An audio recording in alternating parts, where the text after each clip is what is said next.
waste what's left. The storms we chase are leading us, and love is all we'll ever trust. Yeah, no, I don't wanna waste what's left. And on we'll go, through the wastelands, through the highways, till my shadow turns to sun rays. And on we'll go, through the wastelands, through the highways. And on we'll go.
See the horizon turn us to thousands, and we'll grow in number, fueled by thunder. See the horizon turn us to thousands, and we'll go through the wastelands, through the highways, till my shadow turns to sun rays. And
And we're back with episode 2 of Draugen. Anyways, let's get into the game because there's so much to do, so little time to do so.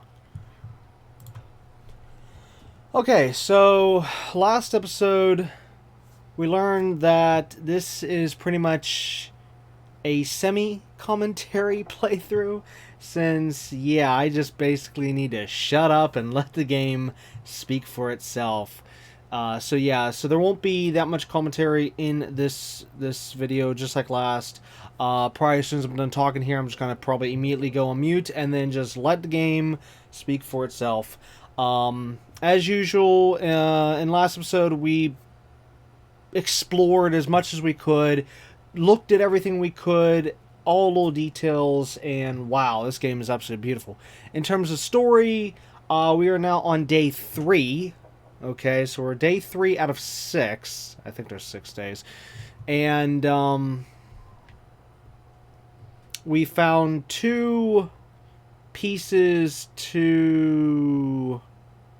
Oh, good gosh, I can't remember the characters' names now. The main character's sister is who we're looking for, and we found 2 pieces of her clothing so far. Yeah. But anyways, so we also found out there's some kind of a weird mystery going on here. Don't know what's going on. Everyone's just up and vanished, and we even found a dead person, and just whoa. Just whoa. That's all I'm gonna say. Well, anyways, I better shut up and we better get to the game here. I don't know. I have no idea how much progress we're going to make in this episode. We might be able to finish the game in this episode. Who knows? I don't know. But anyways, let's continue. And I'm shutting up, so yeah.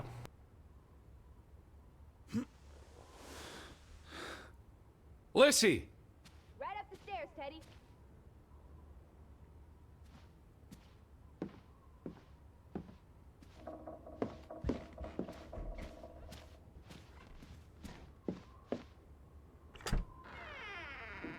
Teddy? Is that you?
This is her room. Hmm? Are you paying attention? Ruth. Can you imagine? One moment you're living a perfectly happy life, and then... nothing. Darkness. Forever and ever. Maybe there's something here that can tell us what happened to her. This is a waste of my time. We might be the only ones left to tell her story, Edward. You're just being melodramatic. I'll help you look.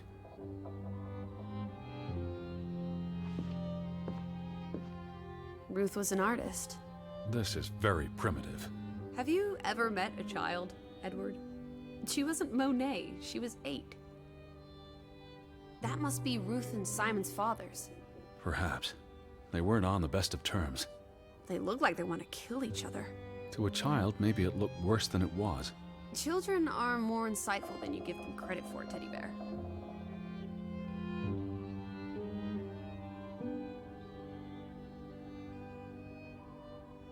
She found something. Where's that supposed to be? A cave. Or the... Mine. It could be. But what did she find? something important enough to draw.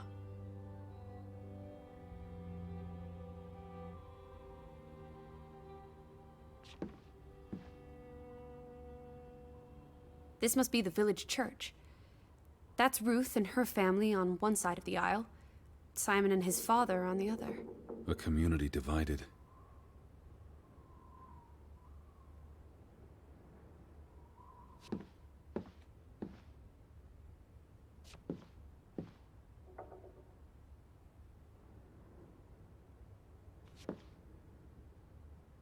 Draugen. Hey, the undead monster from those folk tales you read. What an odd book for a child to have. I don't know. Children love scary stories. This looks interesting. Read some of it to me, please.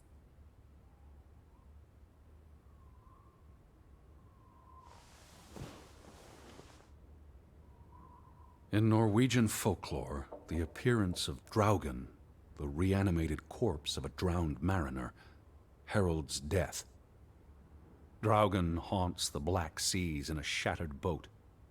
The beast has a man's body and wears a sou'wester, but instead of a head, there is tangled seaweed, and the revenant's chilling cry freezes mortal blood to ice. Draugen has the power to enter the dreams of the living. If you wake from such a dream, you have been spared, though someone close to you... That's enough of that. It's nonsense, of course. Not something a child should be reading. Do you think Draugen took our boat? Maybe he's out there, on the fjord, waiting for nightfall so he can return to shore. No. Your soul lacks poetry, Edward Charles Harden. I pity you.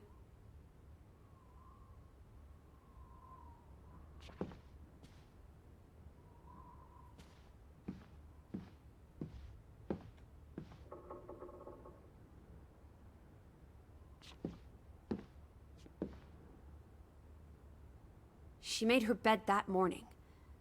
Before she... Or her parents did. It doesn't matter. It tells us nothing. Why are you like this today? Betty's not the only person in the world that matters. She matters the most to me. Ain't that the truth?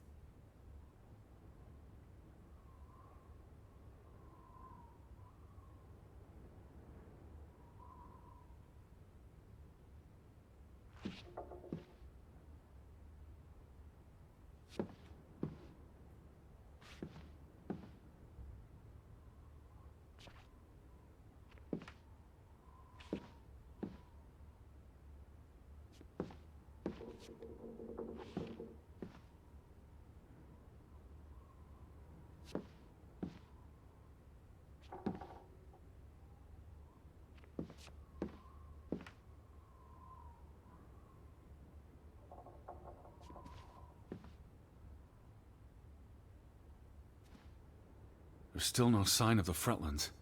Maybe they left town after Ruth died. What's the point of this? I should be looking for Betty. I hate you sometimes. Ruth never finished this. What does that spell? F-O-R-B. For Banelson. The curse.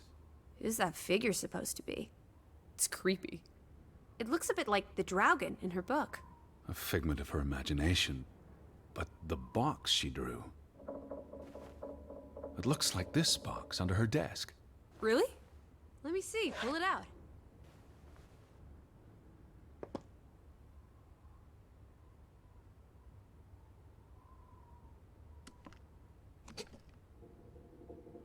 What is this?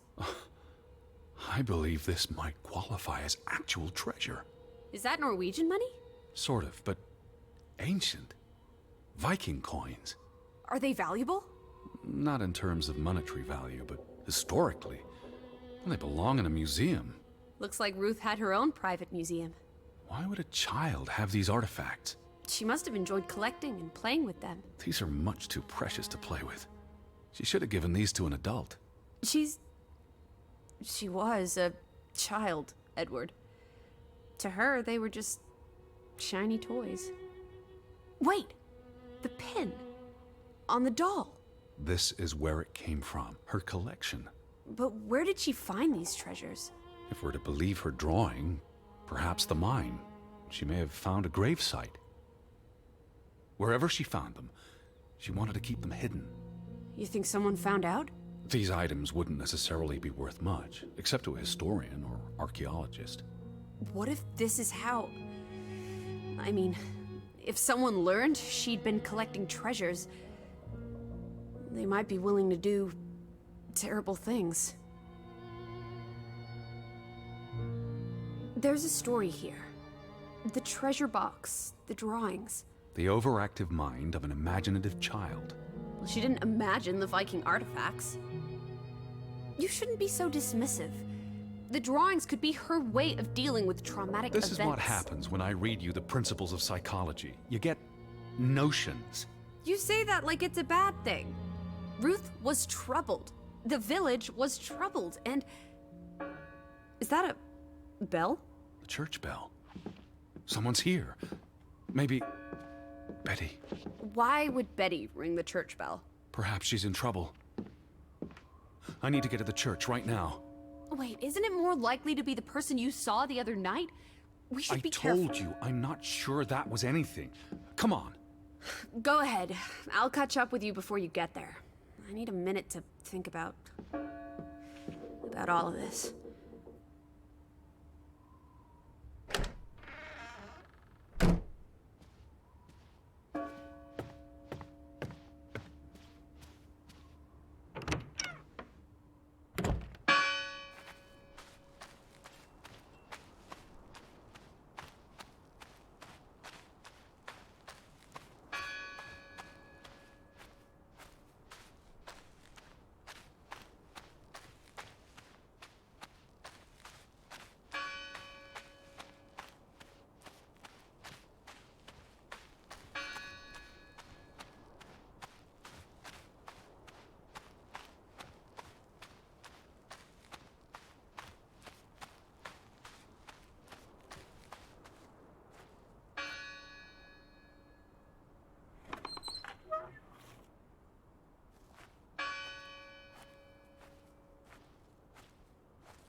July 24th, memorial service. A commemoration of the accident at the mine this past summer. No services after that.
Do you think that maybe No. Betty... I'd know. But...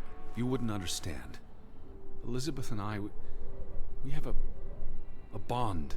God, Edward. Your obsession with her is really starting to grate.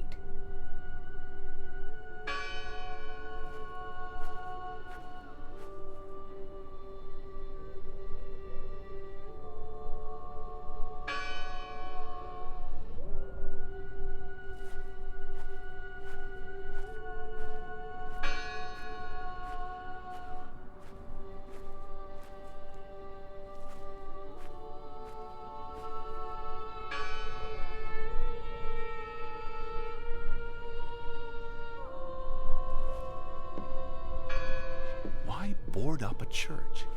To keep the ghosts from escaping? Regardless of how they got past the boards, there's someone in there. Who did this? Someone who'd lost their faith. Gone fishing? God is not here. Well, of course he isn't. You won't find God in a church. God is the wind in the trees, the grass between your toes, the brook that runs That's through. nature, not God. Can you peek through the boards?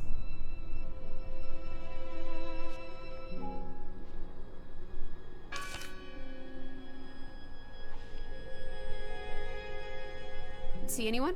No, Listen! The bell! They're still in there!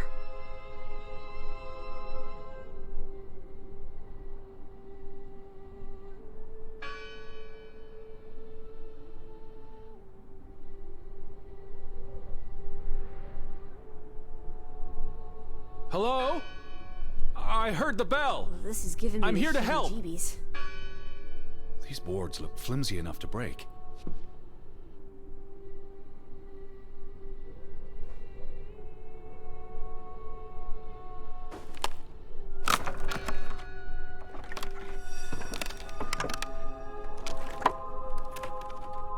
Look at that. The Ethel becomes an Edward. I didn't think you had it in you, old fruit. Be quiet.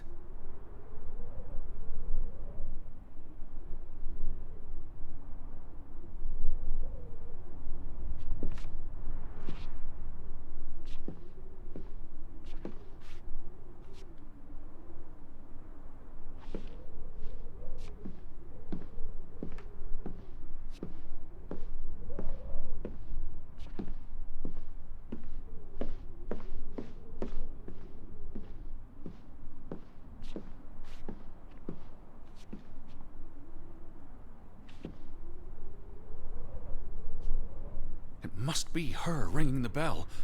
It must be Betty. We'll soon find out. Betty? Are you here? Hello? This is Edward Harden. I'm looking for my sister, Elizabeth. Stop shouting, Edward. We're alone. There are only ghosts here. There are no ghosts. I don't know about that.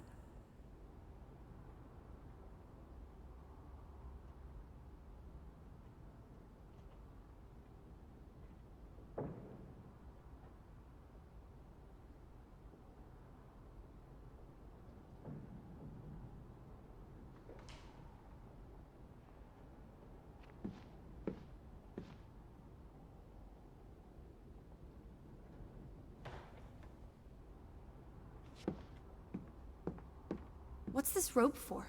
The bell. This is the bell we heard ringing? I don't see any other bells. So you have to stand here and pull this rope to ring it. Yes. But there was no one here. You didn't see anyone, right? No. No one. Ghosts. I'm telling you. It's ghosts! So what happened to the Hunchback of Grovik? They must be here still. There's only the one exit. Maybe it was the wind. A church bell's too heavy. It can't have been the wind. I mean...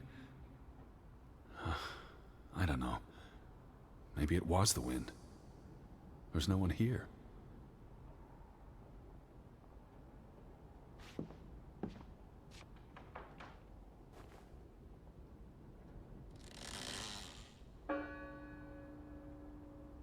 I don't like that sound.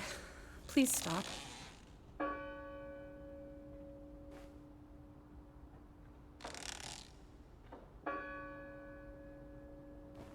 Stop it.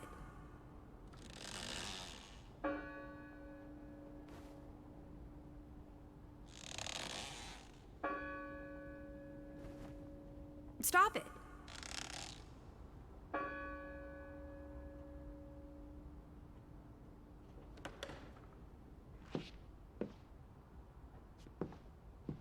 Lissy, look.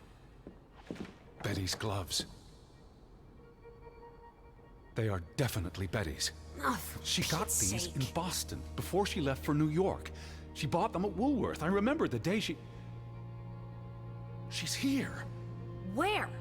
And why would she leave her clothes lying around? It doesn't make sense. Breadcrumbs. She's sending me a message. She knew I'd recognize her gloves, her hat. She's left a trail for me to follow, like Ariadne's red thread. We're not in a labyrinth. Betty will have left more crumbs. Betty. You're turning into such a pill.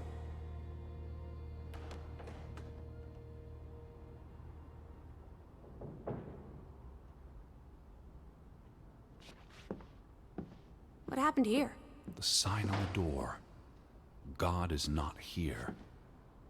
Their faith was challenged, and it didn't survive.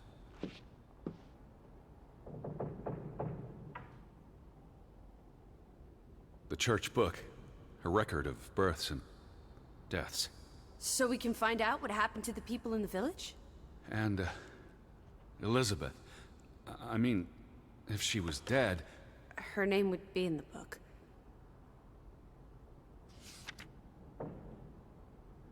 Vandals.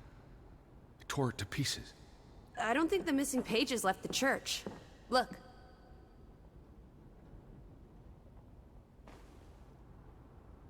We need to find all the pages. They considered this a sacred place.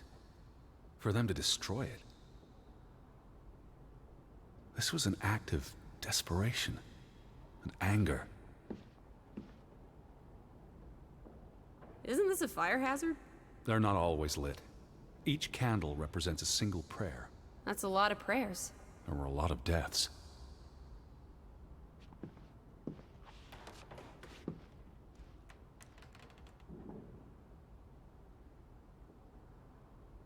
Jesus looks sad. What reason would Jesus have to be happy? Don't be blasphemous. Given that this is all fiction, blasphemy is a contradiction. Heretic.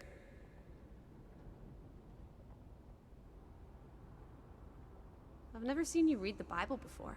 I've read the Bible many times. It's an important historical document. For he is our peace, who hath made both one, and hath broken down the middle wall of partition between us. Did you just translate that into Olden English? I happen to know the verse by heart. You still manage to surprise me sometimes.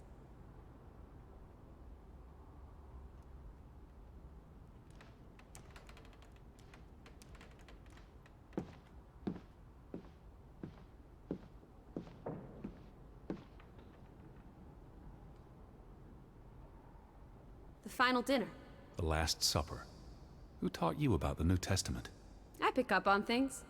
Most folks aren't heathens, like you.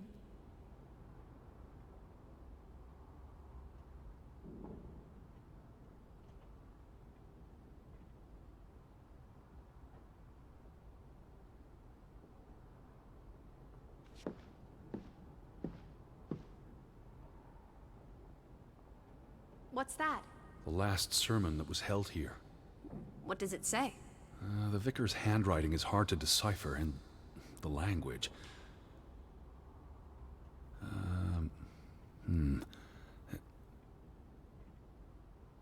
He talks about the village being divided for 20 years.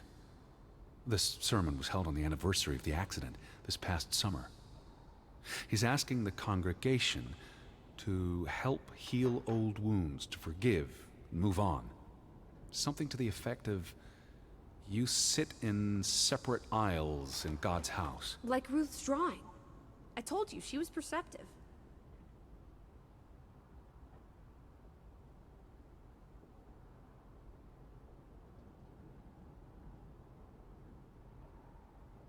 It sounds like Grovik was split in two.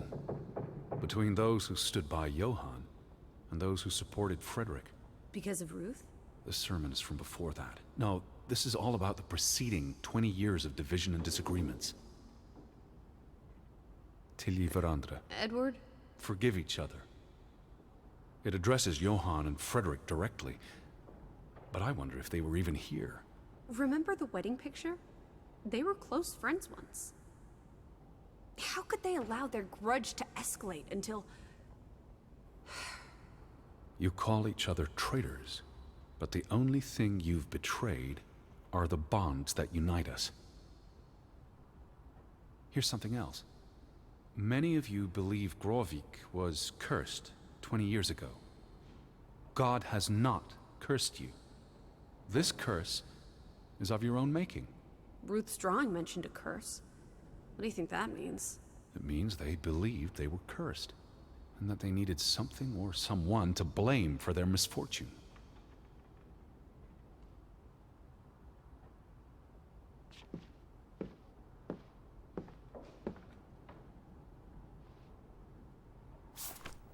How many pages are missing? I counted 4. They're probably all still here. I know. Let's make it a competition. 1-0 to Team Me. I wanted you to find that one. I know what a rotten loser you are. What are you doing? We're in a church. Thought you didn't believe in God. Found another one. You get it. It's right here.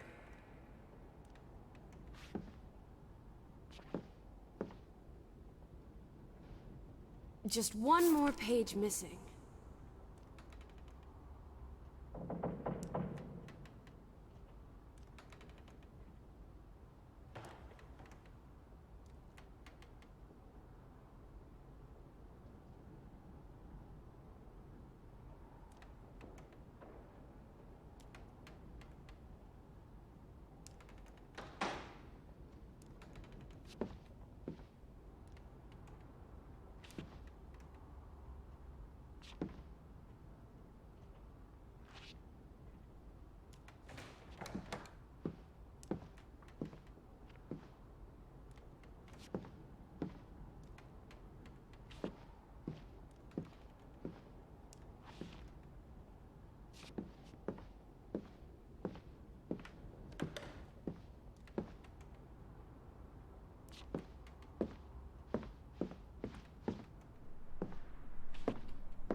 Where are you going?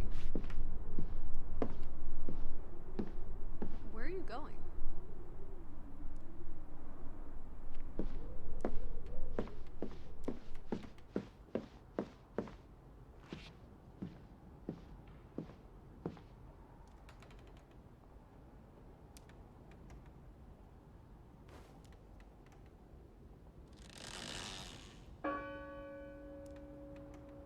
Stop it.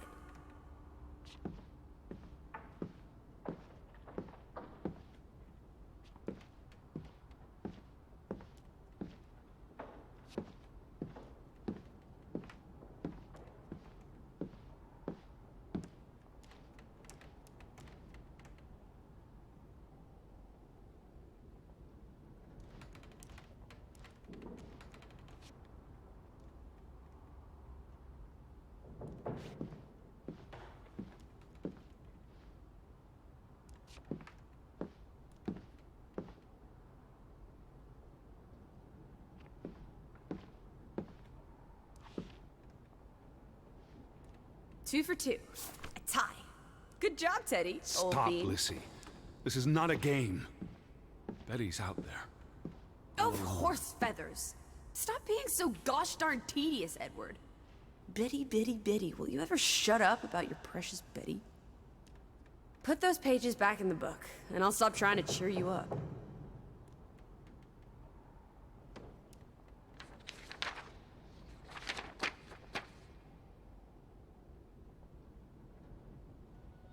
This book goes back years. It lists births and deaths. Here's the 3rd Fretland brother. The one who died in the cave-in. Someone added the word for Banelson, probably quite recently. What does that mean again? Curse. That word is all over this book. Not just the men who died in the mine, but other deaths in the last 20 years. Ruth's drawing and the sermon both mentioned a curse. What do you think it means? I don't know. There were surprisingly few births. Perhaps they blame that on the curse as well.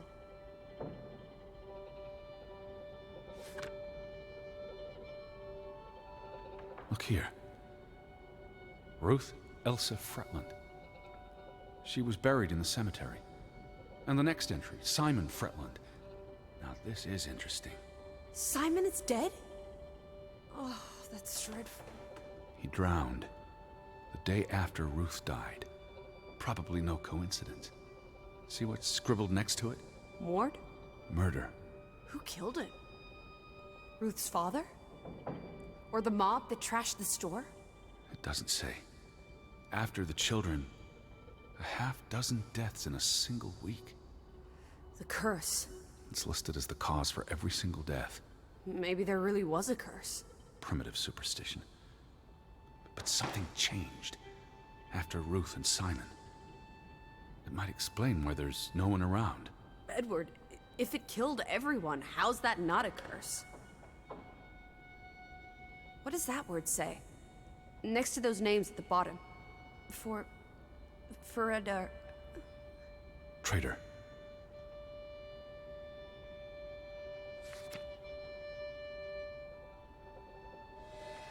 Edward? What's wrong? The final entry. There's no name. Alice, what if... Oh, Edward, no. Betty, It doesn't mean she's... she's not dead. She can't be. I'd know. Teddy. I need to see the grave for myself. It's not Betty. Betty's still alive. Teddy? Where are you going? Don't leave me!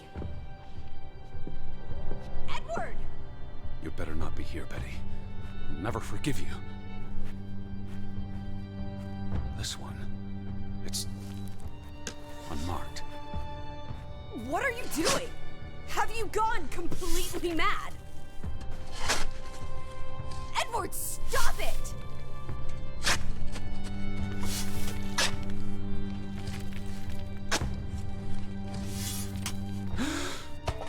Thank God.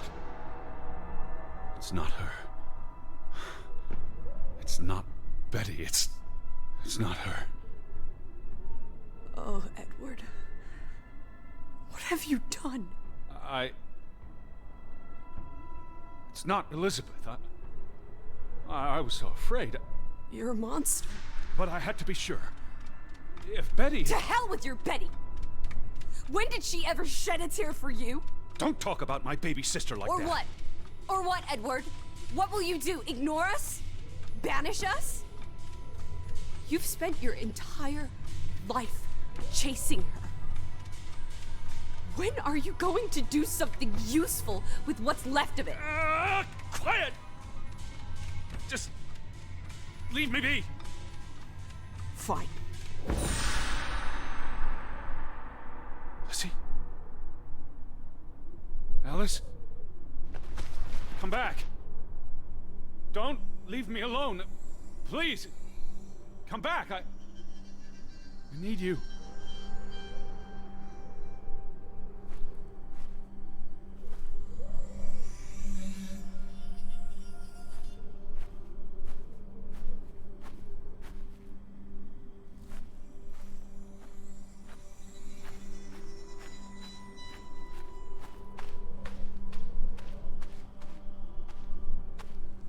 I was afraid you'd left me. Now listen to me. No!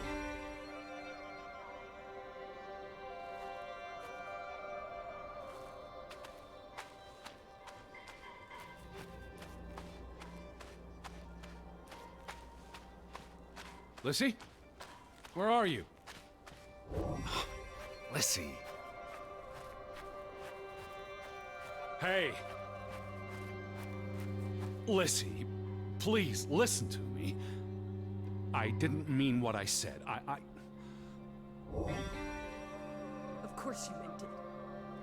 Everything's always about Betty. Betty, Betty. I care about you both. Until it really matters. Then it's obvious who matters more. I thought she was dead. I wish she was! Don't. You deserve to be alone.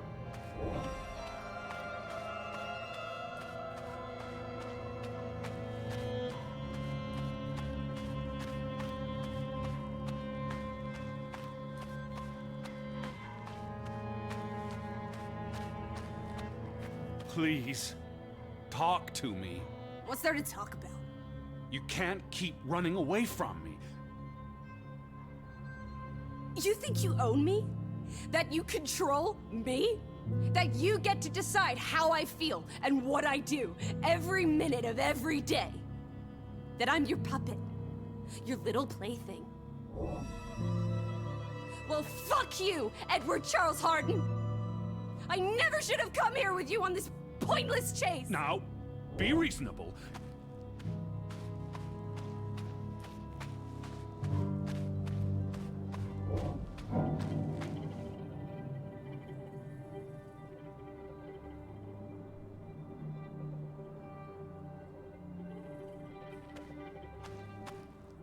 What are you doing? What I should have done years ago. Maybe now you'll learn to appreciate us. Now listen to me. Please, listen. Hear me out. Don't do this. You can't do this to me. I need you. I'm not whole without you. I can't lose you. I can't live without you. Don't, please, don't, no.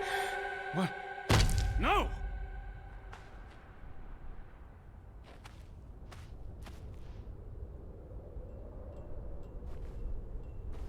Oh, Alice. What have you done? Please, be all right. Please, don't. You make me sick, Edward. Your mother and father would be ashamed. Elizabeth would be ashamed. They did not think you deserved their love, so they abandoned you. Don't. Oh, my child. We are all that you have, and we love you. We are here. With us, you are never alone. Do not forget. No, Never. I never forget. I am never alone.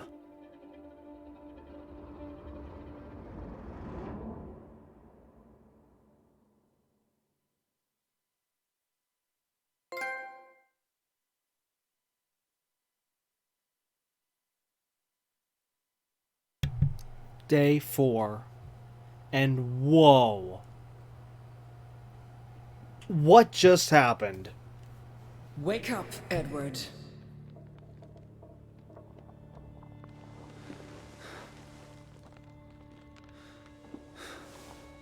Stop hiding.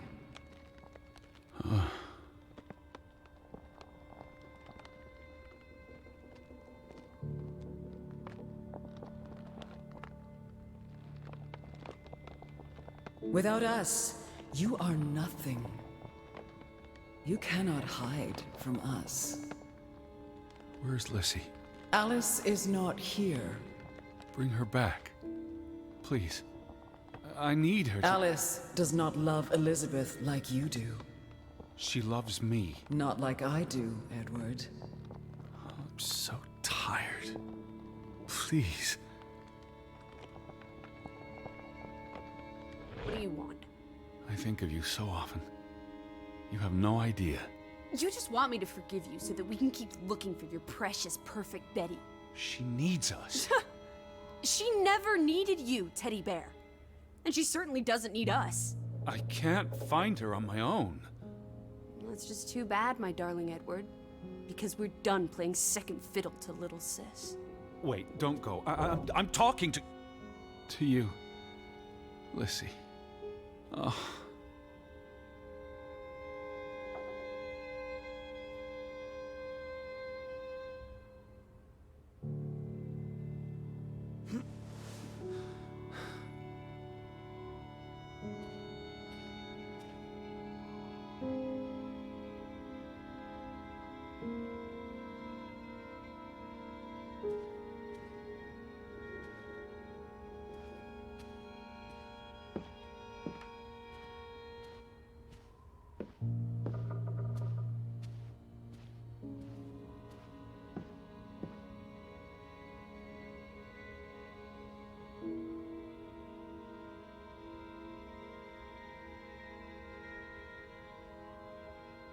Lissy? Please. Listen, you can't keep vanishing on me. Try me. Why are you so angry? You do not know anger, Edward. Did you ever meet my father? Alice does not want to speak with you. Then what about you? Are you going to help me? God helps those who help themselves. I don't need God's help. I need Lissy. Do you, though? Did you ever? What? Of course,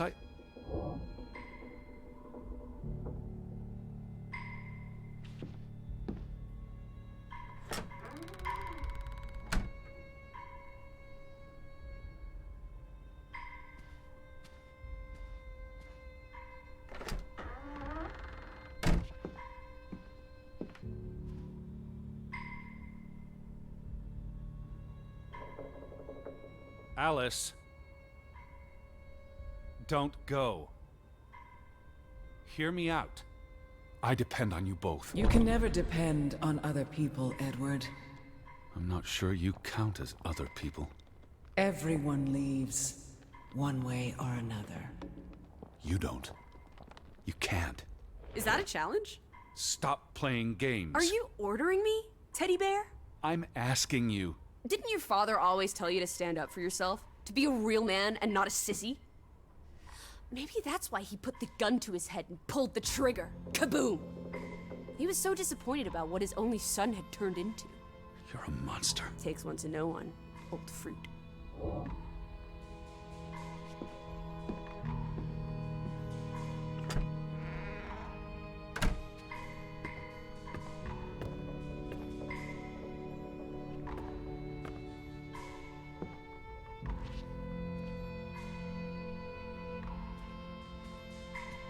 I gave you this jacket. Betty.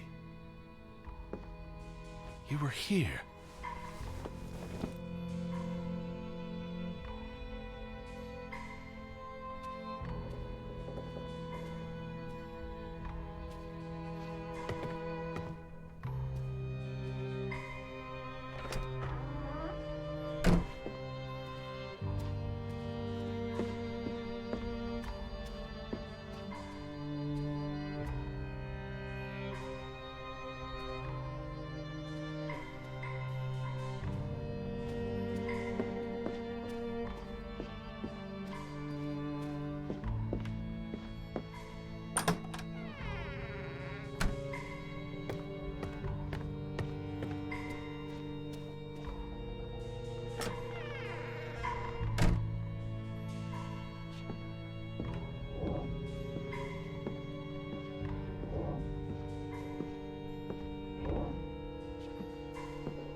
Lissy, I'm tired of chasing you. Alice, be reasonable. I'm trying to talk to you. Lissy, look. Her jacket. I'm sure it wasn't here yesterday, which means Jesus Christ, Betty was Teddy. here. Perhaps when we were out yesterday. She Betty, must have... Betty. Betty. You love Betty more than you love us. But don't you see? What has Betty done that we haven't? What can she do that we cannot? We've always been there for you.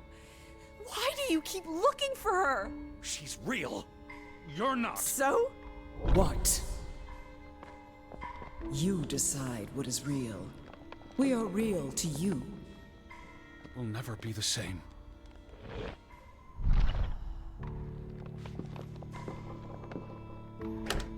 She does not want you. Who are you talking to? Why do you think Betty left? She was sick and tired of us. She wanted to escape. Like Mother. Drowning herself because she couldn't stand being around us.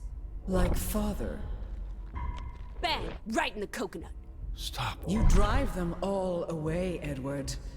All into death. Please. But not us. We're always here for you. I beg you. You are never alone. Stop! Leave me alone, both of you! You want to be alone? You really want to be alone? Fine. You're alone. Good.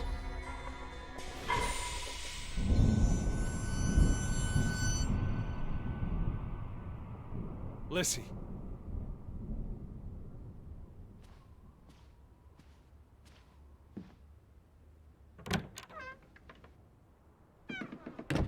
Come back. Please. Don't leave me. I lied. I don't want you to leave me alone. I don't want to be alone.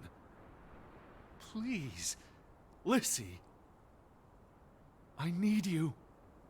I can't do this on my own. I'm not whole without you. Please, please. Lissy. Lissy.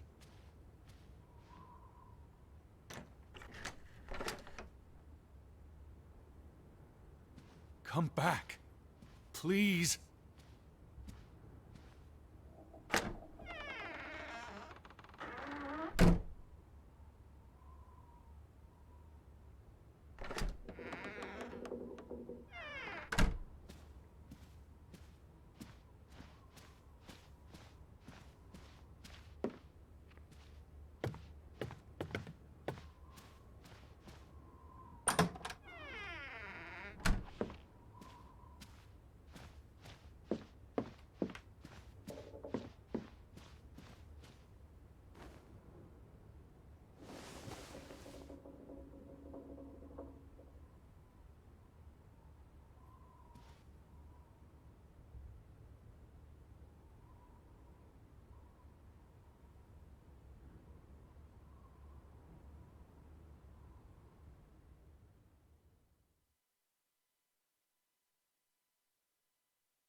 Day 5.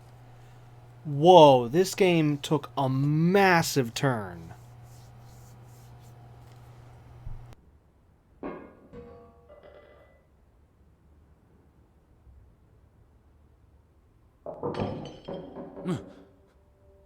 Betty?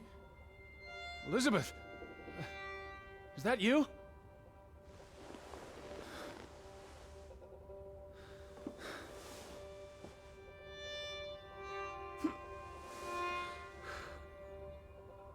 Are you upstairs?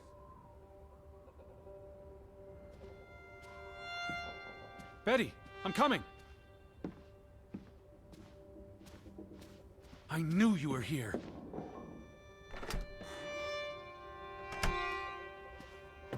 Wait there. I'm on my way. They didn't believe me, but I knew. Betty? Betty! Are you in there? Open the door! I'm coming in. Stand away from the door.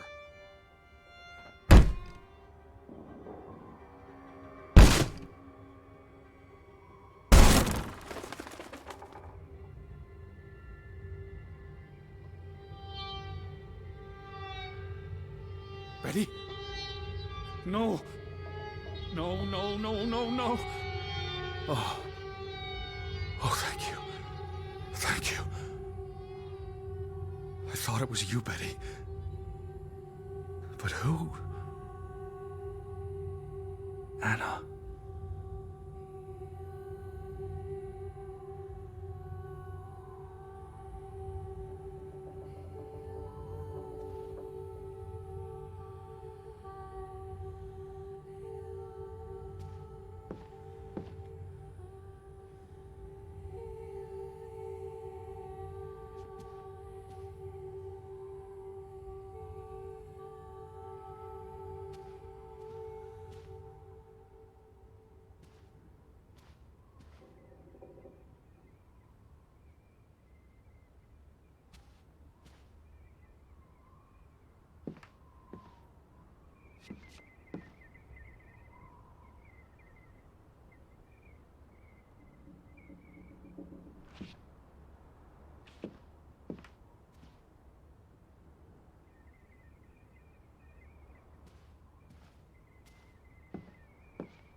You said this was a gift from another unlucky suitor.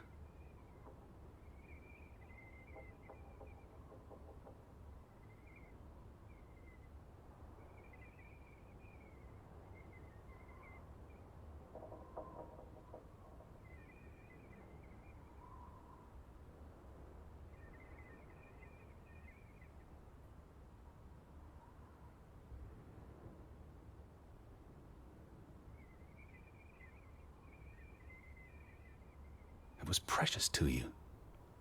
You wouldn't have left it here unless... a signpost. A breadcrumb. But what's so important about the Fretlands? I will figure this out. I will find you, I promise.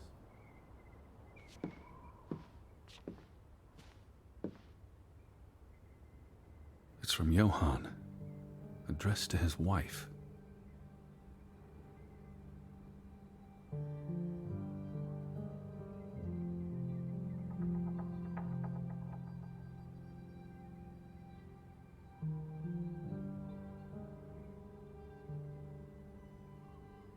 Did you notice the handwriting, Betty? He was clearly distraught. Knock ere knock. Enough is enough. After decades of strife, I pray that God will... Tilly, forgive me. I am tired of secrets. For 20 years I've kept my silence about our discovery, but my silence has only led to misfortune, and my cowardice has only led to death. I will make Frederick pay for what he has done to us, for what they have done to our Ruth. When it is over, I will let the ocean take me to you and Ruth. May God forgive me. Anna was already dead when he wrote this. He had no one else to confess to. What now, Betty? Johann went to confront his brother, probably at Frederick's farm. And then?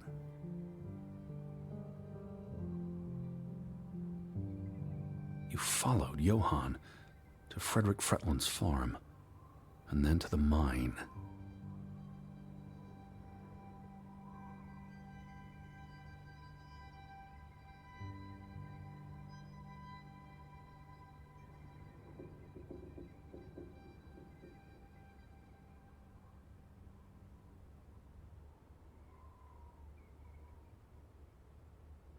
You wouldn't let this go, Betty. You'd follow your story to the end. All the way to the end.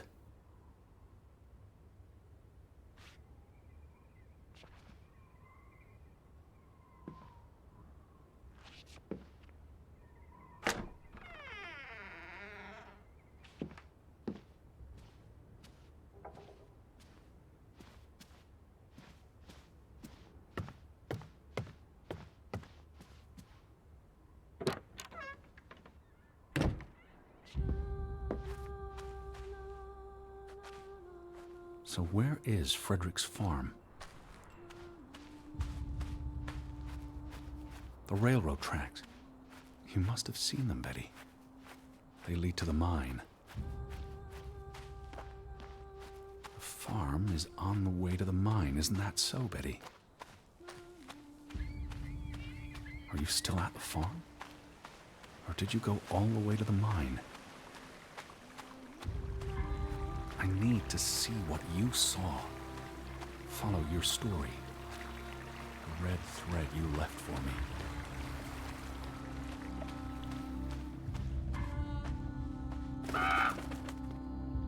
What led you to this place?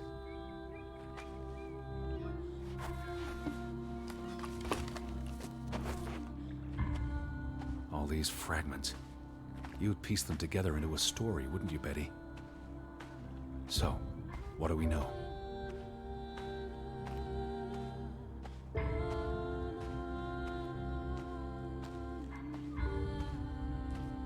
Johann and Frederick are partners, and on good terms. Something happens in the mine. disagreements lead to a falling out. And at the end of it all, 20 years later, Johann walks this path to confront Frederick.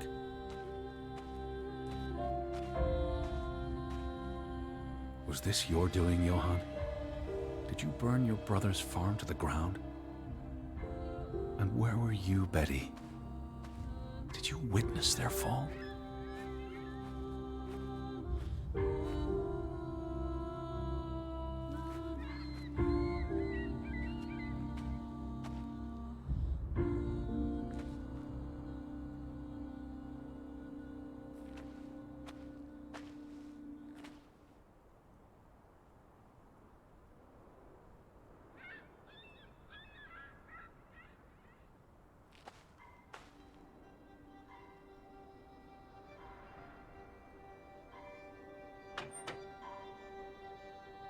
What do you reckon, Betty?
Simon's grave. Born December 5th, 1909, died September 17th, 1923. The safe. Frederick would choose numbers that meant something to him. Why bury Simon here and not at the cemetery? If the village blamed him for Ruth's death, I could really use your imagination, Betty. You'd figure this out in no time.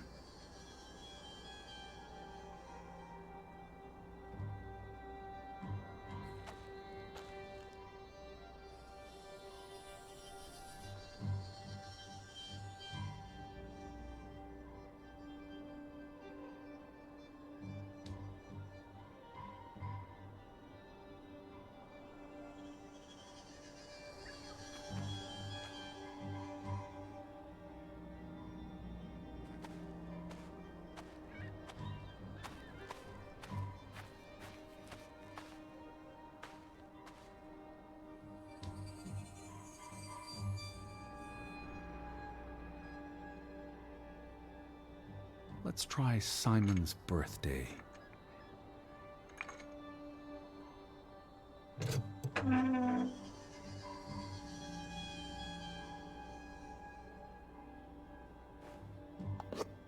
Another Viking artifact, Betty.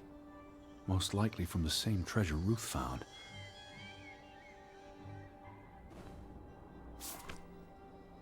Postmarked in Boston. That's a curious coincidence.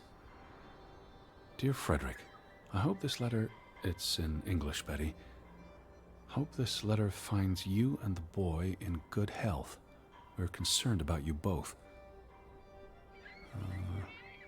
No word from you for almost 2 years now. All of us still heartbroken about Margaret's passing. We know things have been difficult for you and Simon.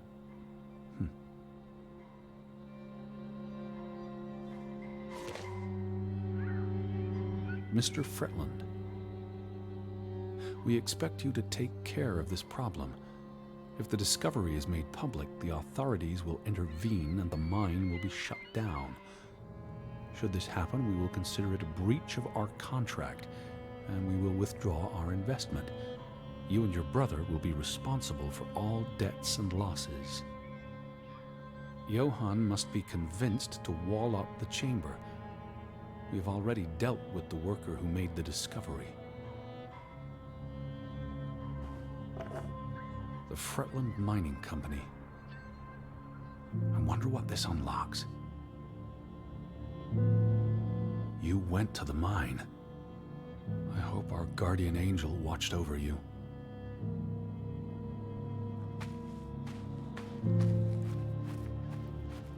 All right, Betty. So what happens next in your story?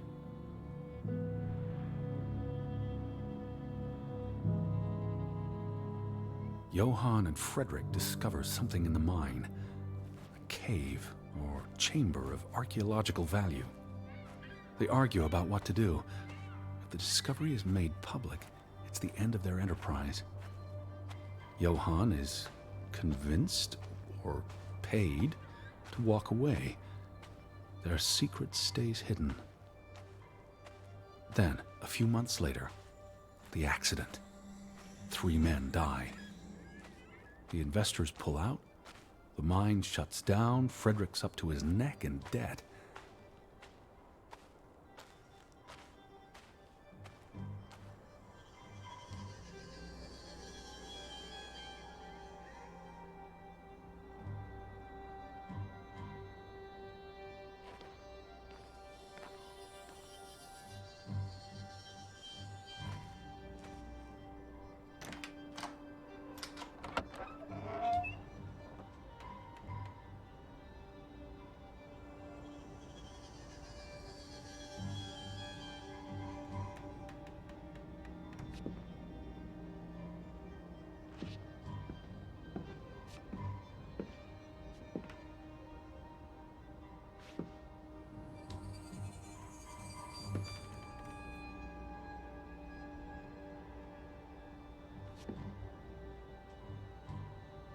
Cursed mine in Grovik? Locals struggle with bad crops and livestock deaths and blame it on... They thought they were cursed because of the mine.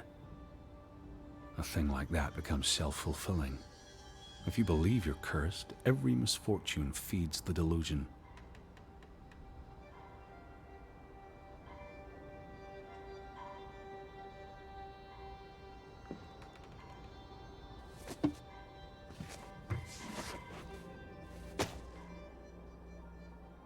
So, 20 years pass.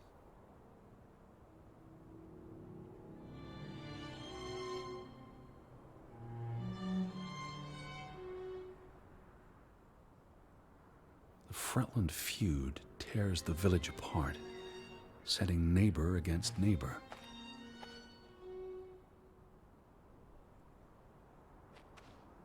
And then, Ruth stumbles across the secret in the mine. After all this time, the truth may finally come to light, but she dies. And the day after, Simon is murdered.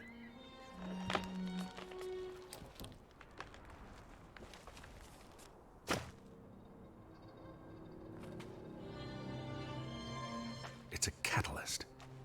Old grievances resurface. No matter who you stand with, you're a traitor. Things escalate. More people die. From disease, despair, suicides, murder.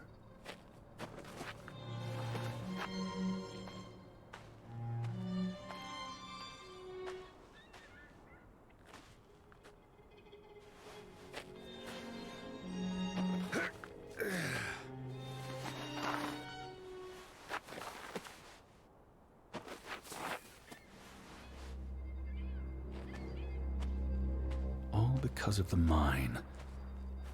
Because of what they found there. And what they covered up. There was no one to stop it, Betty. They were alone. That's the real curse of Grovik. Isolation.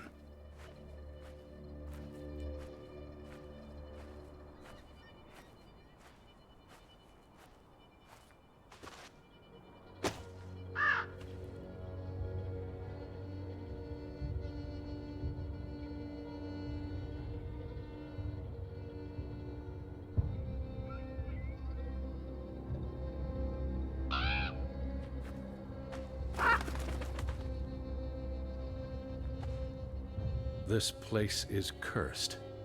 Ridiculous.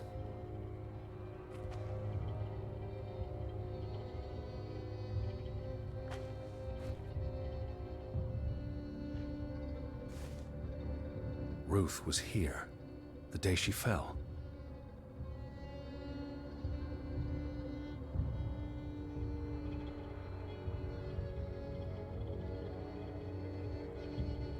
Something spooked her.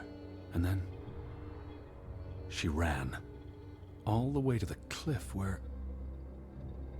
Do you know what happened, Betty? Did you witness it?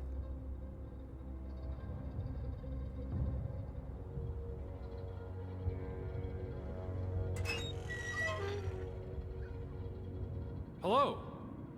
Betty, are you in there? Please answer me.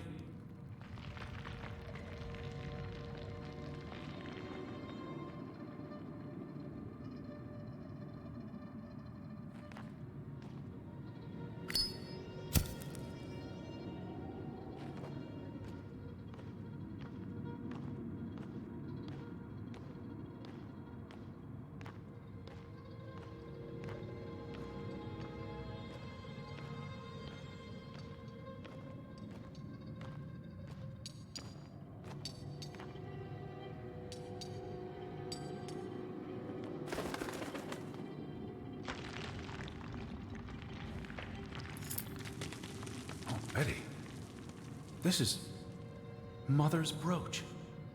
You always wore this. You wouldn't take it off unless... You left it here for a reason. What am I not seeing?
Betty? Elizabeth? Is that you? Edward? Where are you? I'm on my way, Betty. Wait for me. I can hear you. Hold on, I'm almost there. Edward! Stay where you are. I'm coming. Stay put, Betty. I'm coming for you.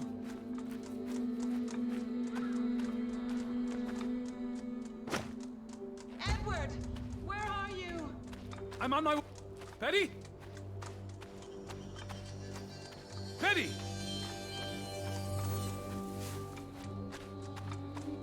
Elizabeth? Edward, please! Hurry! I'm coming, Betty.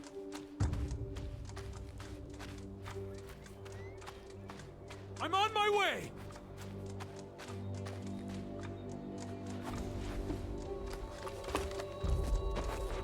Edward! I'm almost there!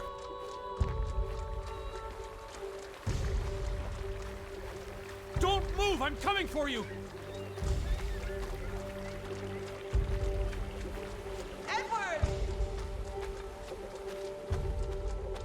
here, Betty!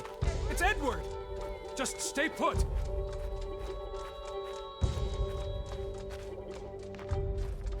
I can hear you! Hold on! I'm almost there! Edward! Oh, Edward, hurry! I'm coming!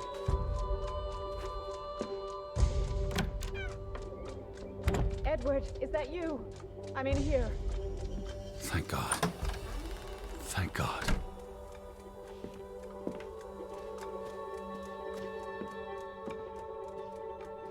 Elizabeth! There you are. Finally. You have no idea how long I've been looking for you. You had me so worried. I...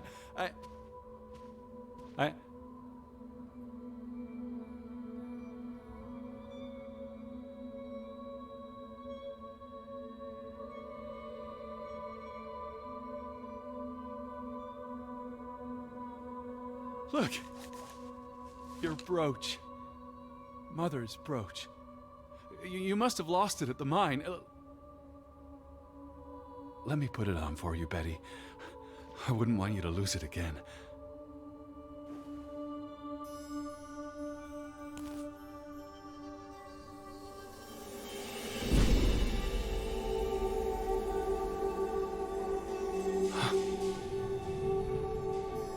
No.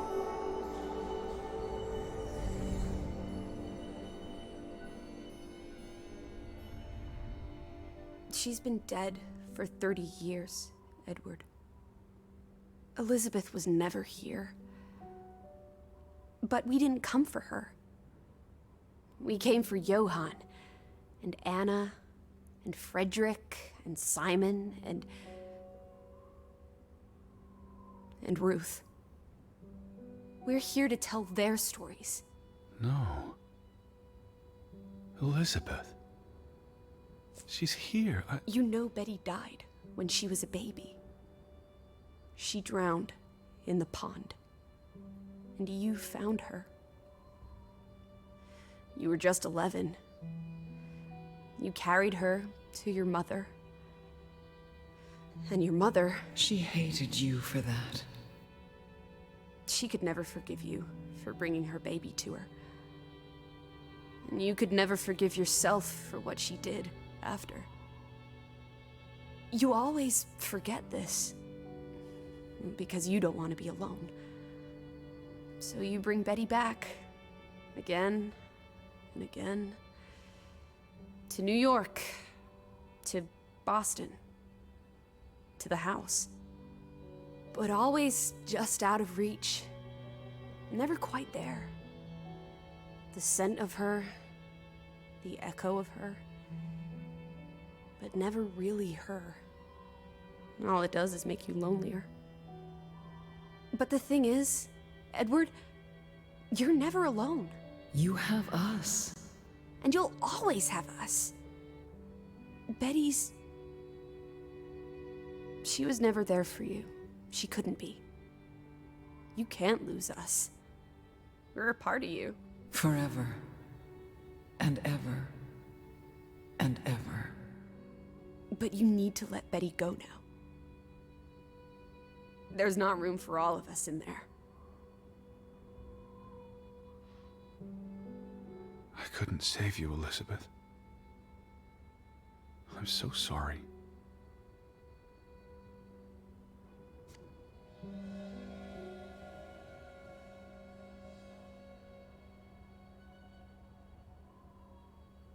It is as painful to wake from a vision as it is to be born anew.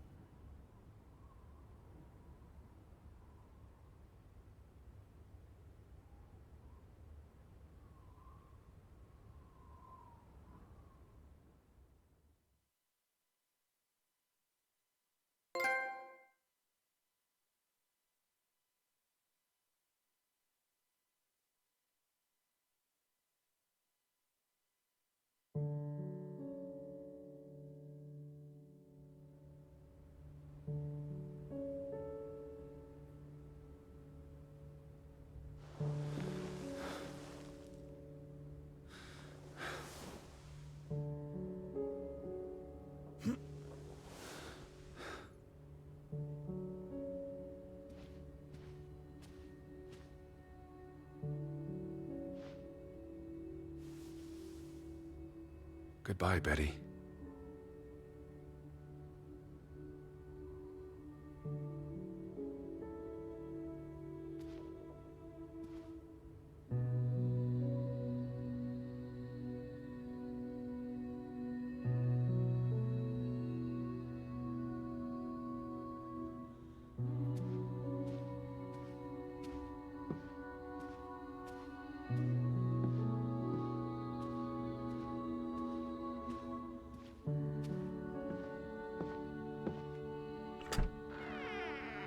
Teddy bear? Are you up? Come outside. It's a beautiful day. Had your noodle juice yet? I might be weaned off this stuff. Boo. Don't lose your taste for tea, old fruit. It keeps you human. We have unfinished business. We do? The final piece of the puzzle. Ruth. Come on. Let's go back to where it started. We have an appointment with a ghost.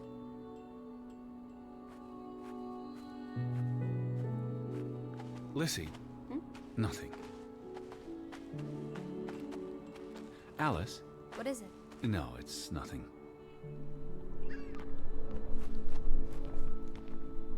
Such an amazing view, isn't it? And the air.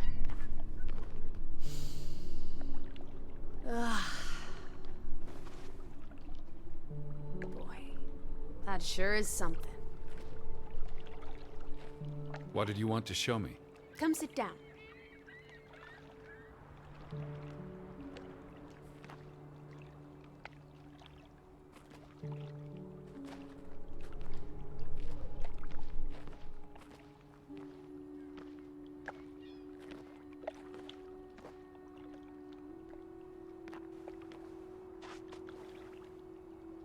Why did we come here, Teddy?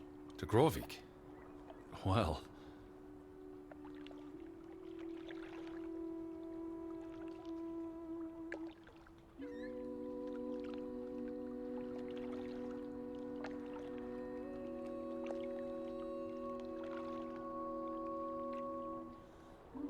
Some places have gravity. What are you saying? Gravewick's gravity pulled us across the Atlantic Ocean? Grovik? No, I'm not saying that. That's irrational. But you believe it, don't you? That we were summoned to tell their story. The letter to Frederick. The one you found in his safe. From Boston. I may have overheard a conversation somewhere, paid it no attention, but the name stuck. And Betty... And I spun a story around it that put us on this path. Do you really believe that? I mean, how often are you around people?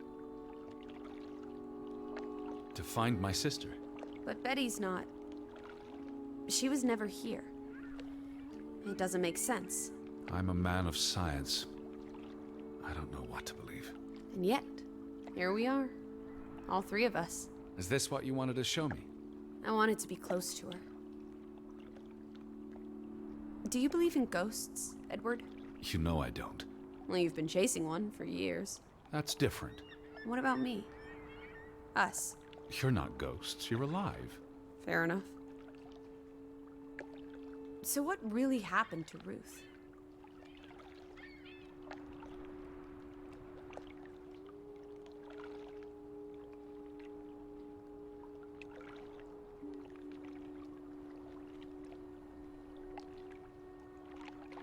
I believe it was an accident. How? What happened? Your guess is as good as mine. All right, she ran from the mine and came here. And then... Was she afraid? What made her run?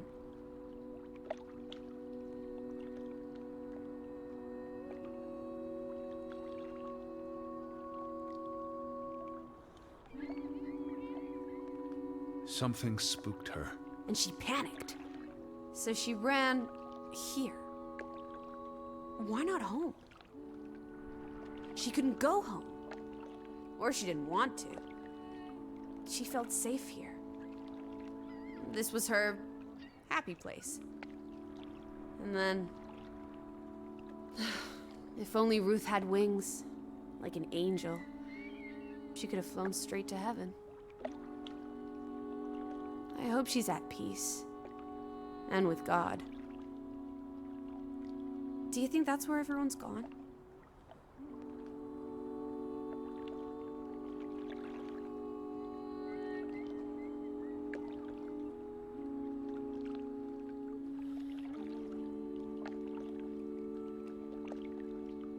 Heaven? They're dead. I don't know what that means.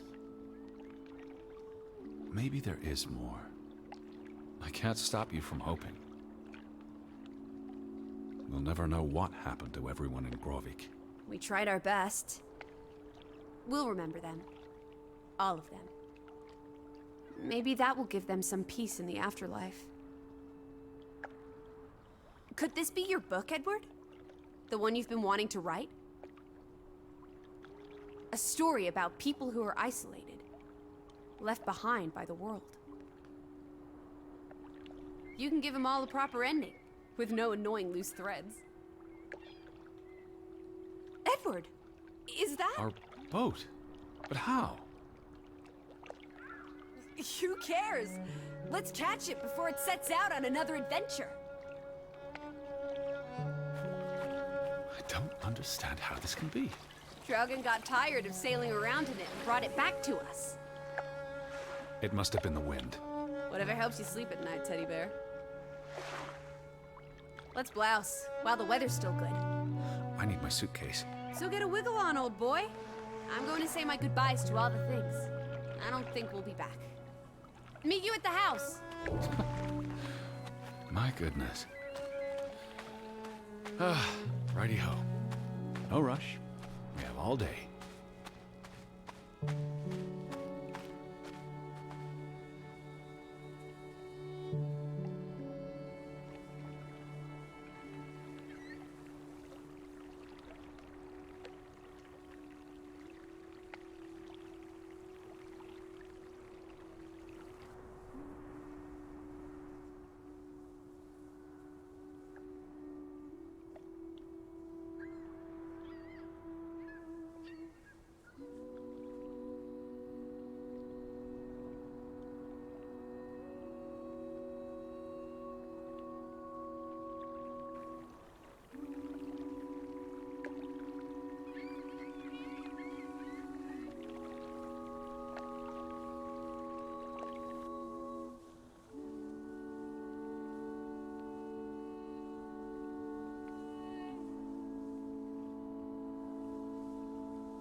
Come on, Teddy.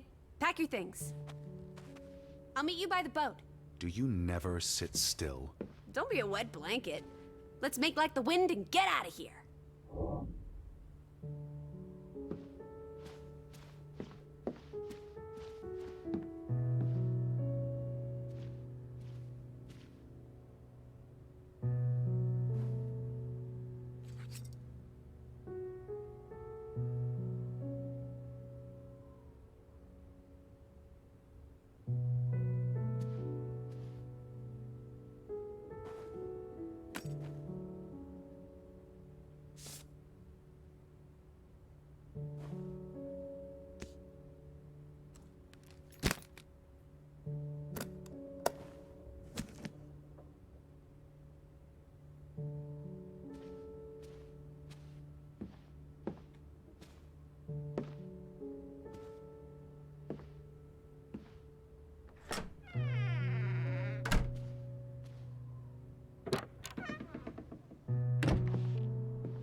Come on, let's go. Row, Teddy, row.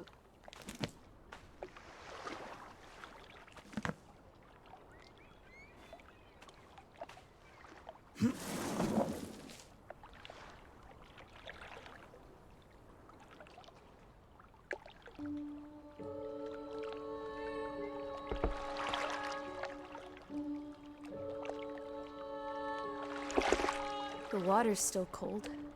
It's a fjord, Lissy, and it's almost winter. There'll be snow when we get back to Hanover. The house will be warm. Are we going to be all right, Edward? I think so.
Wait, what? What's that supposed to mean? Edward and Alice will return?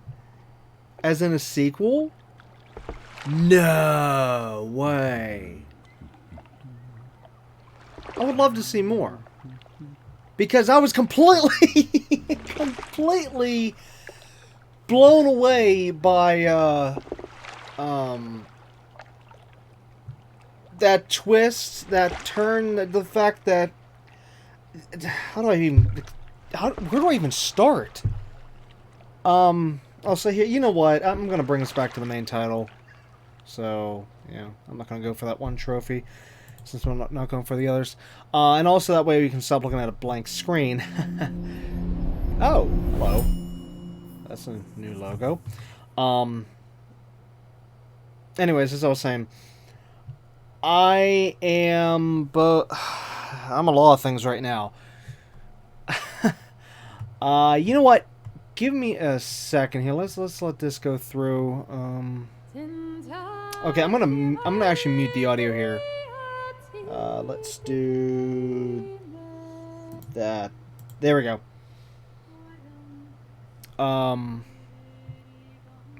Well, hopefully it should be muted. I'm muted on the program here. Anyways, as I was saying, so actually, you know what? Let me just do it this way. Hold on. Because see, it's still on my end. It's just... Alright, so 60... let's turn it off entirely. There we go. Okay, so anyways, Oh, hey, hold on. There's a comic book. I forgot about that. Draugen. Can you zoom? Okay, we can't... Oh, yes, we can. Whoa, that was close.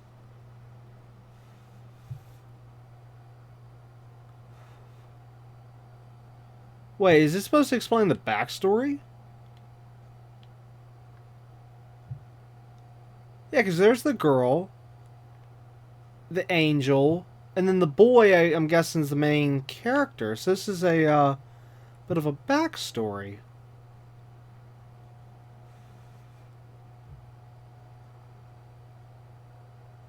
Anyways, I'll say what I was going to say after this.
Okay, so that's it. That's it for the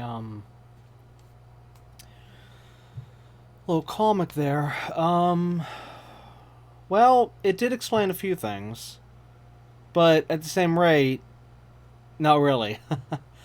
um.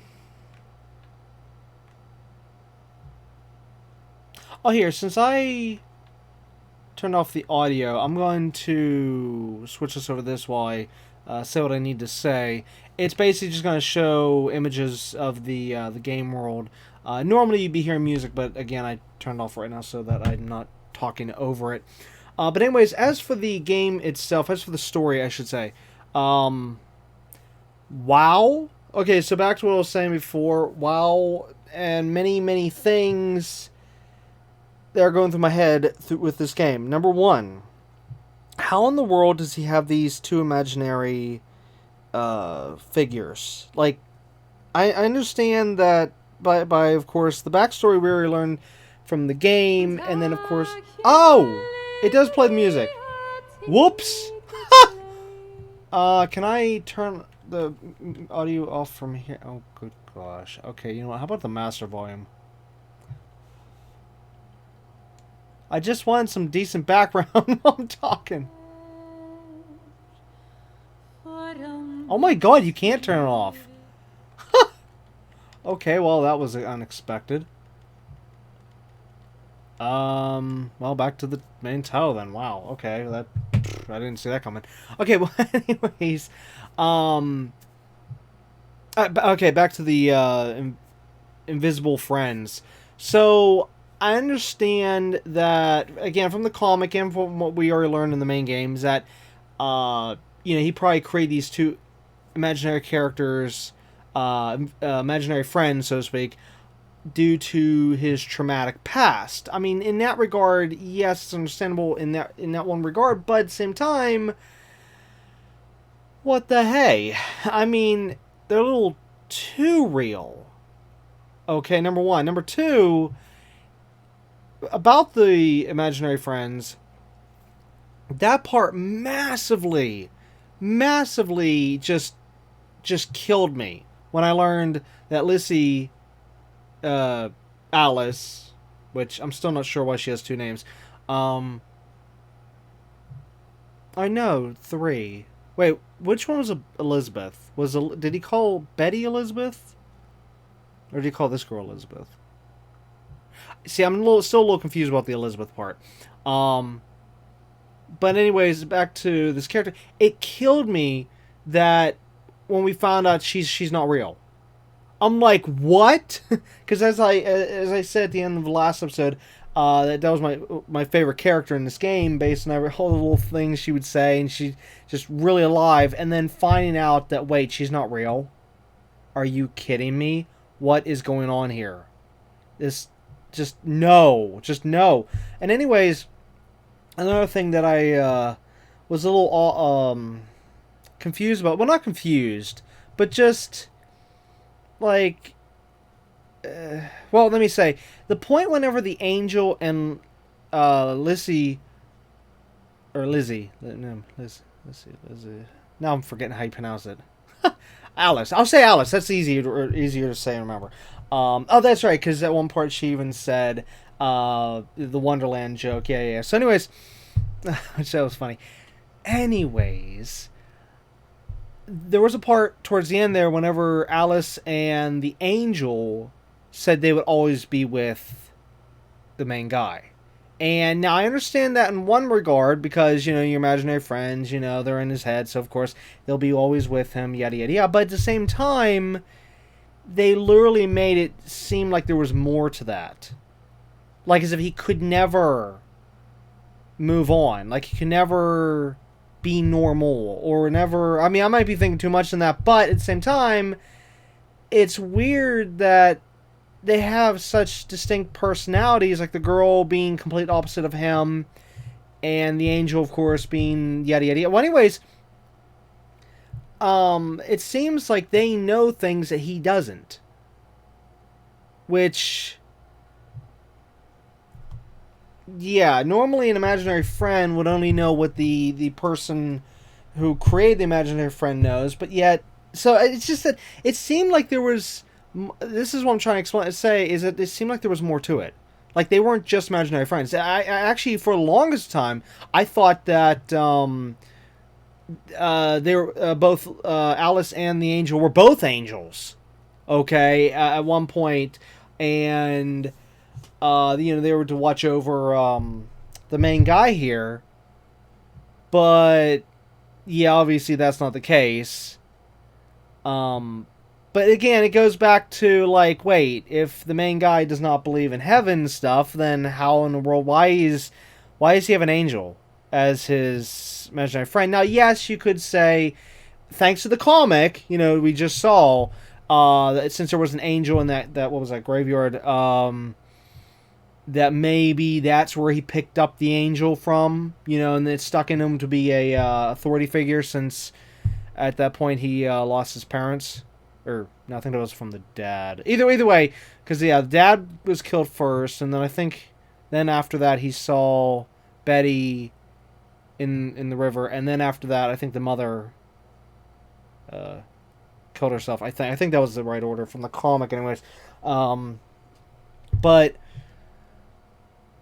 which actually, that was weird, though, with the comic going back and forth. It's like, why couldn't it just show the one part, and then show the next part? Like, in other words, show the past first, and then do the time skip, and then, showing the beginning of what was, beginning for this game when they were on the ship and everything, leading in, and, that would have been nice. That literally made no sense why I kept flipping back and forth. It just no. No, and no. That was actually stupid. They should have just, again, the past, and then the, prequel, prequel being, again, as they said, the ship, and then, right into the game here. But anyways, as for back to the main story, though.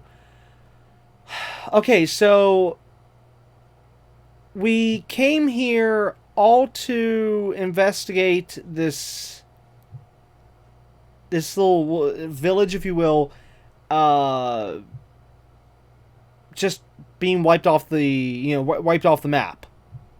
And even though we kind of came to somewhat conclusions, which also, a little note here, side note, I did try to answer the best I could with a lot of the different things, but I actually screwed up a few, and then even, like, the one, when we were in the one bedroom, I actually missed. Actually, I think that wasn't even the only one. I think I missed one at the beginning of the game, too. Missed, like, 2 dialogue things, because, you know what, I hate timers. And especially when I'm trying to read the text, and it goes off before I can make a decision, because you got to read the text first, and then you got to try and make a decision. And just, okay, yeah, I will say, so, about the game, though, I didn't like that. I did not like that at all. You know what, the whole thing should have been no timers, like most of the stuff. So, yeah, adding the timers was really, really dumb. In that regard, I mean, if it was, if you didn't have to think too much into it, or if there wasn't text and stuff, then sure, I can maybe understand having somewhat of a timer, just to keep things moving. But it was ridiculous. Okay, anyways, back to oh god, now I've branched off too far. I can't remember where I was just going with that beforehand. Oh yeah, it was about the way the story was going. Yes. Okay, so as to why we were here, we still didn't get complete, concrete answers, though. That's where another problem comes in at. Like I was just saying before, he came to conclusions and theories, but it wasn't straight up 100% answers. Like, for example, with the little girl, okay? We had a choice at the end there, like, murdered or accident. And even though we could come up with whatever theory we want, that doesn't mean that that's actually what happened. So that, I really wish there was more to that. Such as, like, we could have actually gotten the answers. Whereas in the end, it was all just speculation, so to speak, based off of course, a bunch of clues, but still there's no final boom, done answer there. And then also, a few things didn't make any sense, such as who was the two shadowy figures he saw outside the window at the end of, what was it, day one, I think it was? Yeah, I think it was day one, so it was last episode. He saw two shadowy figures outside the window. Who were they? That part was never, even though they did bring it up once more, I think, but it was never answered. Same thing with the bell at the church. That was never answered. Even though, now that one, though, you can maybe think that, okay, maybe it was just his subconscious, you know. Maybe the bell never was ringing, and he was just leading him to the church. So, you know, he could finally go there and investigate the thing more. I mean, we can think that, but at the same time, what if it wasn't? What if there really was someone there? And if so, how was the bell ringing? Okay. Now, one thing I did also notice about the game was that crow. Or, not crow. Raven? Or is that the same thing? We'll just say it this way. I'll put the two together. A black bird. There. Simple. Anyways, the black bird. Okay. What was the deal there? It almost seemed like the bird was also leading us to different places, but at the same time, it seemed like there was something more going on with the bird. Because if you definitely noticed, like, the bird was at the different places, almost as if the bird wasn't even real either. Like, if that was maybe in his imagination. And then also, if you remember, and I even specifically pointed this out with Zoom, you know, when I was, like, looking around, zooming in, yet whatnot, I made sure to point out about the window up at the main house, that it was closed, then it was open, which I, of course, at the one point did see the bird before we even started to see it open. Okay, it's like, well, I remember at one point when we were on that balcony, I looked over the side, and I saw that black bird there, and I'm like, okay, why is that bird there? Okay, then later on, we found out, oh, hey, the window's open. Oh, later on, we go in there, then find the dead body. And then later on, we still see the window open, but then later on after that, the window's closed. And it's like, was it ever open? Did the main guy close it? What's going on here? It's just, there's so many different little things with this game that, in the story, that still don't have concrete answers. You know, actually at different points, whenever the imaginary characters started coming in, I actually thought this was all a dream at one point. Like maybe, because actually even like when the characters kept getting close and stuff, closer and closer, I started even thinking like maybe my character's dead at that point. But this was like later in the game. I mean, this was like during this episode. This is like real late. Kind of like more whenever they were all three together in the one room, whenever he found out there was no Betty. Or, well, I mean, yeah, there was a Betty, but his baby. And we found out the Betty he was looking at was not a Betty. It was just somebody else with a, you know, like, whatever that was. I can't remember now. But it wasn't Betty.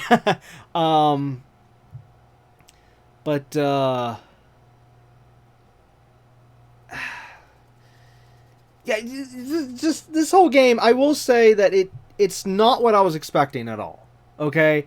I went into this thinking, as we started the game, I thought, oh, okay, it seems we're getting into like a mystery story. You know, mystery, almost maybe eventually a murder mystery, okay?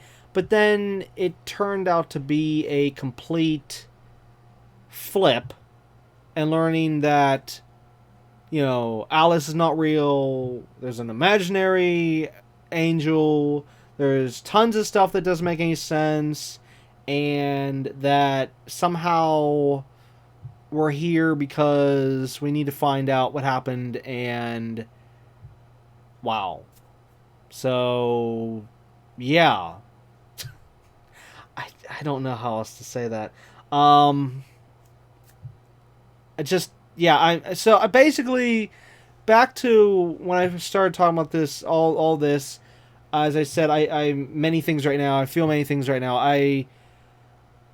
I'm disturbed a little bit from all the craziness and the spookiness. I am, well, I would say more spooked, actually, but even though now we know that the angel and Alice is not real, but still. like I said before, I'm both saddened and also disappointed. Disappointed because of the fact that, this game was not what I was expecting as we started, and that, again, leading into the sadness that she's not real, and our main character is a Looney Tune, if you will. Okay, I don't mean it like, I'm not trying to be harsh on him or anything. I mean, like at the end of the credits there, it said, these two return. And that would be great. I would love to see more, but hopefully if they, actually, you know what, hold on one second. Okay, sorry about that. I had to go check something. What was I saying? I hate the fact I was interrupted. I was talking... a sequel. Yeah, so anyways, now it has been a few years since this game came out. This game came out, I think it said 2019. I just did this playthrough in 2022. So, yeah, I don't know if we're going to have a sequel to this game. Actually, if you just give me 1 second.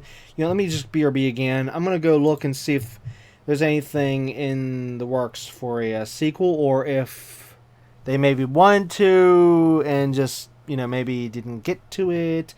BRB. Okay, after tons of searching... At least as of early 2022 here, there is nothing about a sequel at all. Just no leads, no nothing. As for the dev team themselves, they're actually working on a different game, which they've been working on for quite a few years now. That originally was supposed to release a long time ago, but still being developed. And yeah, that if this other game has been taking this long and whatnot, let's just say I don't think, the way it's looking, I don't think we're ever gonna have a Draugen 2 for this from this small company. That's sad. I hate that, because it's like, don't put something in the credits, like they'll return unless you guarantee it. I mean, yes, there's still a chance, okay, but just looking at their progress, to say it that way, and this is a totally different game there. Yeah, because you would have thought that, maybe that would have been the next thing they were working on. As a sequel to this, I mean. But, yeah, probably not. So, we'll just have to wait and see, though. If they do, I'll definitely get it. But, that's sad. Anyways, there was one other thing I was gonna say, and then I completely... I actually remembered it as I was looking around stuff. For the info there. And now that I'm back, I can't remember what it was. It was something about this game here. Oh, shoot. You know what, BRB, I'm gonna think on this for a moment, and hopefully I'll have it figured out when I come back. So, again, BRB. Okay, you know what, if I... Whatever it was, it's just gonna have to remain unknown, because I honestly can't remember what it was. Anyways, as for the rest of the game story, yada yada yada, I think I've talked on everything I could, touched up on everything. If I did miss it, if I did miss something, then sorry. If there's something you specifically wanted to hear me say, talk about,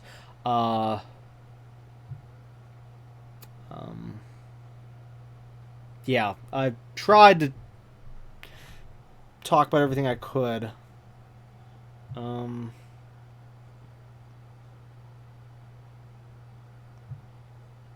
Oh, okay. There is one thing. This actually might have been the thing I was thinking of earlier.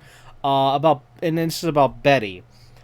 That, even though yes, we understand that that's due to his, this whole incident was due to his past trauma. He couldn't let it go. Yada yada yada.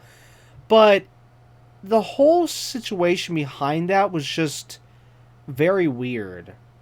I say weird because whenever you listen closely to what they were saying, they said that this keeps happening. That Alice here, she actually said this has happened multiple times before, and even later on they said this could happen again. About him searching for Betty, and it's like, why can't he move past that? That just doesn't make any sense. Just, yeah, and there was a, well, like I said, there was a lot of things that didn't make any sense, but yeah, anyways, okay, I'm sure I touched up on everything. I mean, yeah, there was a few other things I wanted to mention as I was playing through the game, but you know what, it'd be ridiculous trying to explain where and points, and yeah, so I guess that's it then. So this is the end for Draugen, and yes, I'm probably mispronouncing that slightly, but you know what, it is what it is. And like I said, if it ever did happen where they made a sequel, yeah, I'll definitely do a playthrough on it. But like I said, don't put your hopes up. So, yeah. Alright, well anyways, that's going to be it for this game, and of course we'll be back next time with a different game, so tune in to find out what that is. But again, that's it for this episode, so until next time, keep on gaming.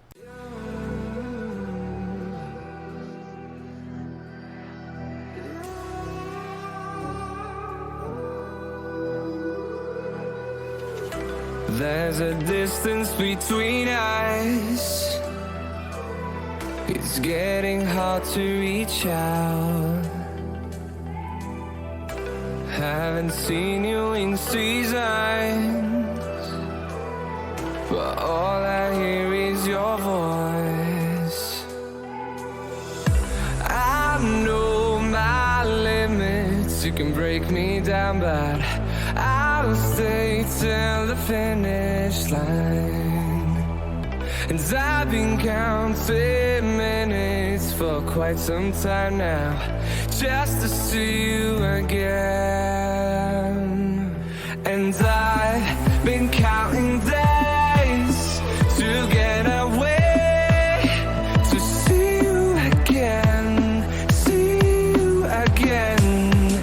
Been fighting ways to get away, to see you again.